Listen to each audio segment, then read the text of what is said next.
धूल का मुकुट, द क्राउन ऑफ डस्ट। रेत से भरे उस प्रदेश में जहां सूर्य अग्निदेव सा प्रखर था और हवाएं सर्पों की तरह लहराती थीं, वहां बसा था एक समृद्ध राज्य स्वर्णगर, और उसके सिंहासन पर विराजमान थे राजा राजेंद्र, रेशमी वस्त्रों में लिपटे, पर जिनका हृदय पत्थर सा कठोर हो चुका था।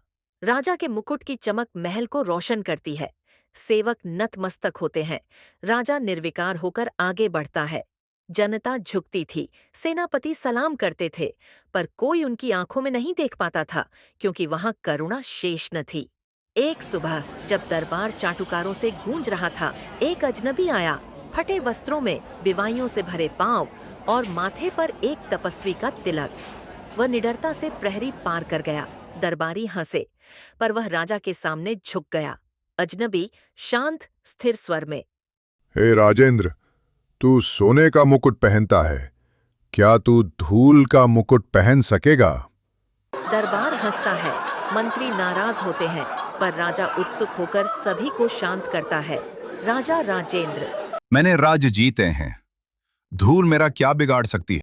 अजनबी सोने का मुकुट हटाकर एक मिट्टी व रेत से बना गोल छल्ला उसके सिर पर रखता है, और इसी के साथ आरंभ हुई वह परीक्षा जो शक्ति नहीं, आत्मा को परखेगी। रेगिस्तानी हवाएं उठीं, धूल ने उसके चेहरे को छुआ, और हर कदम पर स्वर्ण मुकुट की असली भार महसूस होने लगी। अब भले ही वह सिर पर न था, राजा अपने प्रजा के बीच चलता है। उसकी दृष्टि धुंधलाती है, अब अभिमान से नहीं, आंसुओं से। जो राजा ऊंचाई पर चलता था, अब साथ में चलने लगा। अब उसे दिखाई दिया जो उसके सिंहासन ने छिपा रखा था। एक माँ अपने बच्चे को खाना खिलाती है। एक वृद्ध खांसता है। एक कोई राजा को नहीं पहचानता, बस एक इंसान के रूप में देखते हैं। राजा झुककर अपनी पानी की मटकी उस माँ को देता है, अपना राजसी शाल वृद्ध को उड़ा देता है। हर धुलकण सत्य कहता रहा, हर झोंका उसका घमंड मिटाता रहा। एक छोटा बालक दौड़ता है और मुस्कुराता है।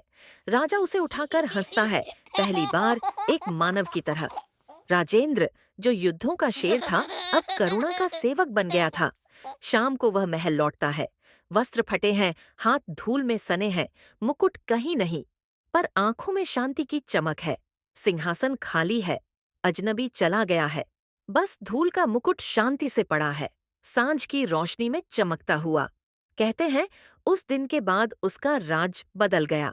वह गरीबों के संग चला, साधारण भोजन किया, और जब किसी ने पूछा, महाराज, आपका मुकुट कहाँ है, उसने बस मुस्कुरा कर कहा, राजा सोने से नहीं बनता, मुझे तो धूल ने इंसान बना दिया। अंतिम पंक्ति। महत्व कोई सोने के सिंहासन पर नहीं बैठा होता, वह नंगे पांव चलता है, सुनता है और उस धरती को प्रणाम करता है जिस पर वो शासन करता है। ऐसे ही और वीडियो देखने के लिए हमारे चैनल को लाइक, शेयर और सब्सक्राइब करें।